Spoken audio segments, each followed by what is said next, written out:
Well, now that I'm done fishing for views, let's talk some basketball rumors. There was word going around that the Thunder and the Kings were discussing a trade for Rudy Gay and Serge Ibaka. Well, that rumor died pretty quickly. And that means our roster is exactly the same. But don't fret, George Karl is up for the challenge. Although I have to call him out here. How are you going to have Tupac and Biggie among your best rappers of all time? Come on, man. Have some originality. I'm tired of this generic opinion. I mean, come on. Funky, get on with the video. Huh? Oh, fine. Well, at least we forget George Karl actually led the Denver Nuggets to 50 wins. Through the teamwork, the use of their athleticism, and who can forget that deadly fast break. I don't know if this team is right for it. You gotta play to your stars, and DeMarcus Cousins isn't exactly one to sprint down the court. However, based on last night's game against the Warriors, Karl's game plan is simple: get it to Cousins early and often. Although Boogie kind of fell asleep at the wheel on the first possession, but eventually he got it together and he was the post presence that we know he can be.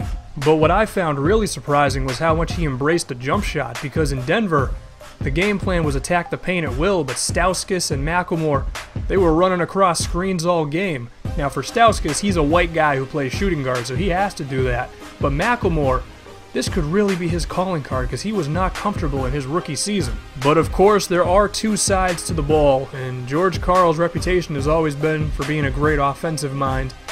But the team wasn't terrible defensively. They were switching, they were talking, and hey, there's one thing I could say about Derek Williams: at least he can play some defense on the perimeter. Another note was that Ben McLemore grabbed a few rebounds on this one. That'd be an interesting idea going forward. And in the third quarter, Sacramento really started to run away with this one, and the Warriors, they were on their heels a bit. But back to Derek Williams, he really surprised me with his defense. Never mind, he still sucks. But whenever things got tough, George Karl's game plan was always the same. Boogie! Just give that boy the ball. Look how happy DeMarcus Cousins is.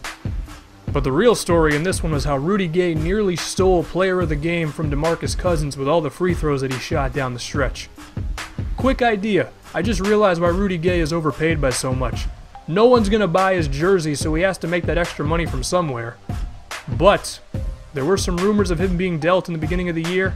I think he's going to stand packed for a little bit. However, as good as George Karl's scheme was, he still hasn't figured out how to use Derek Williams, which isn't ridiculous. He's not a great shooter and he's not very crafty inside, so what do? And for the second unit, Andre Miller and Nick Stauskas, they both look great. But Omri Caspi and Ryan Hollins aren't setting the world on fire. And Reggie Evans is okay at what he does, but if he's in the game, the big man next to him has to have some offensive ability, so that may be a move this team needs to make. I remember you was conflicted, misusing your influence. Sometimes I did the same.